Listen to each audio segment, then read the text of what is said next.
What's going on, everybody? This is dkdynamite, and tonight what I have for you guys is yet another update for Black Ops Cold War Season 1. It's a bit of a slow news week for the game, I understand that, but things should pick up next week when we start getting more marketing for the rest of Season 1 Reloaded and Firebase Z for Zombies. Be on the lookout for that. I'll be covering all of it here on the channel, but tonight we have information about the new operator, the release date of the next minor update into the game, and even some early gameplay of the new kill streak coming to Black Ops Cold War in the future. Definitely stay tuned. But before we jump into that, be sure to hit that subscribe button down below, and also be sure to use code DYNAMITE if you want to save 10% on any Control Freak orders. Their link is, of course, down below in the description. I've also teamed up with Vast to give away an RTX 3080. More details on entering the giveaway are linked down below, and a winner will be picked on January the 24th. Good luck. I'll be doing more giveaways in the future as well here on the channel. But earlier today, Double Weapon XP ended for both Black Ops Cold War and Warzone, but Free Zombies Access Week is still going on and won't be ending until this Thursday, January the 21st. Coincidentally, on the same day, we're going to be seeing a minor update into Black Ops Cold War, which will bring us a new operator, Xenia, and the bundle to buy her, of course. You can actually see Xenia in the operator menu right now when you scroll over to NATO, so she's right there waiting for us. And on top of that, we're also going to be seeing the new Snipers Only Mosh Pit added in on the very same day. So if you guys are sweating and trying to snipe a little bit more, your playlist is coming just around the corner. But also on January 21st, we're going to be seeing some playlist updates into Warzone, which includes the regular BR solos and Rebirth Island Resurgence duos. So I'm happy to hear this because a couple of weeks ago, Rebirth Island was quite literally unplayable. When they added in mini royale quads and took out Resurgence trios, it was frustrating. You know, combining mini royales mechanics with the meta in Warzone right now, it was just infuriating. But luckily, they're adding Resurgence back in because you know what? Resurgence is the spirit of Rebirth Island. It's actually the mode that plays just like Alcatraz did from Blackout. I mean, you have a smaller scaled map which should have faster paced gameplay, and you don't have that when you have mini royale quads where the storm's already closing in most of the map and you have people, you know, camping in corners and sweating, trying not to be sent to the gulag. You also can't do the Easter egg on Rebirth Island when you have mini royale quads. It's almost impossible to do, but luckily they're adding duos in very soon, so I'll be playing as much as possible in one of my upcoming live streams. But speaking of live streams, I have a really cool announcement for you guys. The voice actor of Stitch from Black Ops Cold War Season 1, MJ Crazer,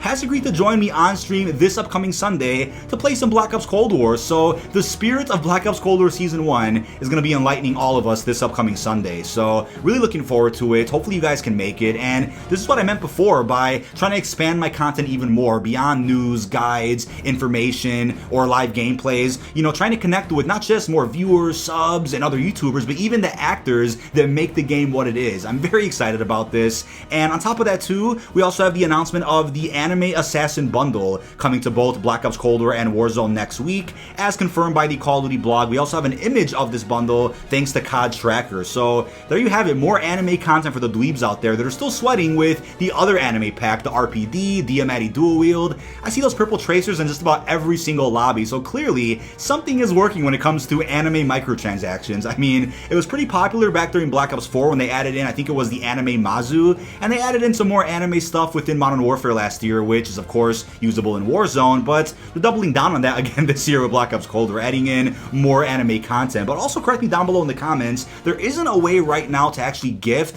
Black Ops Cold War bundles to your friends. Through the Call of Duty app, you can actually gift Modern Warfare bundles, which of course work for Warzone, but the Black Ops Cold War bundles haven't popped up on the app yet. So hopefully in the future they add in a way to gift other Black Ops Cold War bundles. It'll be a great system for those out there that want to see a feature like that. But now when it comes to some early gameplay of the new kill streak coming to Black Ops Cold War, you guys probably heard back in my Season 2 video where we talked about future content that the Handcanon from the campaign is going to be added into multiplayer at some point in the future, along with the K9 unit and some other kill streaks as well. And luckily in the campaign mission Desperate Measures, you get to use this exact Handcanon, which to me It's pretty much a new version of the Annihilator. It only has 8 shots, and I couldn't find anywhere to reload the ammo in the actual weapon. Once I was done with my 8 shots, that was it. Had to drop the weapon. But as you can see in the gameplay, it's a one-shot. It's literally the new version of the Annihilator, which we saw back in Black Ops 3 and Black Ops 4. So my question now is, when we see this in Black Ops Cold War multiplayer, how's it gonna work, right? Maybe you go on a 10 kill streak with your main weapon, and then you take out the hand cannon, get, 8 more kills, then you have a war machine after that to get like 12 more kills. So is that going to be the new strategy for a nuke? I mean, think about it, right? You get 10 or 15 kills with the regular weapon, you've gotten your kill streaks unlocked, take out your hand cannon, maybe hit all your shots with this pistol, maybe you get 7 or 8 kills, and then you have a war machine to get 10 plus more kills. So you're close to a nuke by then call in your harp and you can see everybody on the map, and hopefully you play well and finish off your nuke. That's going to be really overpowered, so really looking forward to see how multiplayer YouTubers take advantage of this when it gets added. But I think it's great the new kill streaks are being added in every season. We know about most of them already that are coming. If you want to see more information about that, I have my Season 2 and Beyond video linked down below in the description. We go over new maps, kill streaks, operators, all of that good stuff. But I've come pretty close to a nuke over the past couple of games I've played in the past couple of days. I mean, I've gone 23, 25-0, and most of the time the game just sends. I get real unlucky playing dropkick, but then we have, you know, 1 or 2 instances where I'll get ambushed by 3 people or something. It gets frustrating, but still, I got some great background gameplay for pretty much all upcoming videos that you'll hopefully see. Now, also as a reminder, like I said in my last video, no, I am not reverse boosting, and yes, I will tell you guys if I was. I am not either a multiplayer or gameplay-driven YouTuber where I have to do that. Nuclears don't pay my bills, but I do find it funny that every time anybody gets good gameplay nowadays for Modern Warfare, Warzone, Black Ops Cold War, it'll automatically be assumed that they're reverse boosting. I mean, like I said many times in the past, skill-based matchmaking doesn't affect everybody in the same way, nor is everybody concerned as the vocal minority is over on Twitter. They're constantly crying about it every day on social media, but you get solutions to skill-based matchmaking not by tweeting about it or complaining, but by answering with your wallet. If the community stopped buying Call of Duty, stopped buying microtransactions, and wanted to make their voices heard, then something might happen, but for the foreseeable future, it's definitely here to stay.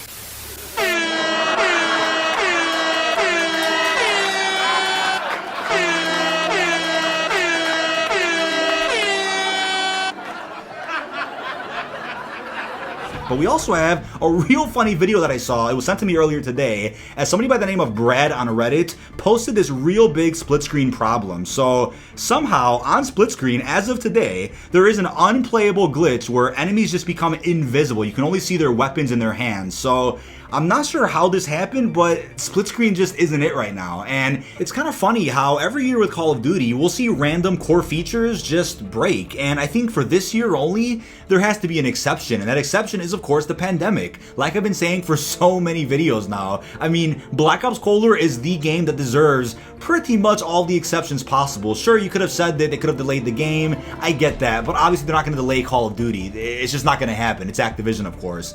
But since Treyarch isn't working at the studio, they're working from home, things like this are bound to happen. I mean, split screen's been a part of the Call of Duty franchise for well over a decade, and look, it broke, and Black Ops Cold War is the first Call of Duty on next-gen consoles, so you would think the split screen would be polished for PS5, Xbox Series X, but it wasn't. And look at theater mode, for example. It's not even available for zombies, who knows if it ever will be, but it's available for at least multiplayer, and even that feature doesn't work correctly. I mean, the last real good theater mode was definitely Black Ops 3. I mean, Black Ops 2, in my opinion, had the best theater, but Black Ops 3 was a good step up in a couple of different directions, but then when Black Ops 4, Black Ops Cold War, theater mode just doesn't work correctly. I mean, in this game, sometimes you can't toggle controls, your HUD is stuck, you can't pause the game, some films don't load. It's crazy, but hopefully in the next few months, I mean, they can take some of these little flaws and just really iron them out to make sure that Black Ops Cold War continues to be a solid game. But let me know in the comments, do you guys still play split screen? Is it even popular to do anymore? I mean, I used to do it back on my PS3 a long time ago for like Black Ops 2, but haven't really touched split screen since then. I haven't had a reason to, but I want to know how many of you guys still use split screen today in Call of Duty. I'm very curious. Now, last and definitely not least, we have a little update from Tom Henderson, Verified Insider. He's been leaking quite a bit about Battlefield 6. If you guys are interested in that, I'll have that link down below. But on top of that, somebody asked him about Modern Warfare 2 Remastered multiplayer yet again, and he went ahead and quote tweeted it and said, it's not happening anytime soon. So, in all honesty, I would say it's scrapped for good, but again, in the next year, maybe even longer, they might end up dropping it, but I find it very, very unlikely based on what I've heard thus far around the community. I mean, Modern Warfare 3 Remastered's happening, but that's probably going to be campaign only. There just isn't any incentive for Activision to be like, alright, we have a successful Modern Warfare, Black Ops, and Warzone right now. Why break the player base with a remastered Modern Warfare 2 multiplayer? Again, there's crossplay, so that helps the player base, but think about it. They can't add supply drops into Modern Warfare 2 like they did with Modern Warfare 1 Remastered, so what what do they do? Add a battle pass? How do they make money off of a remastered multiplayer? Are they even interested in that? I highly doubt it, but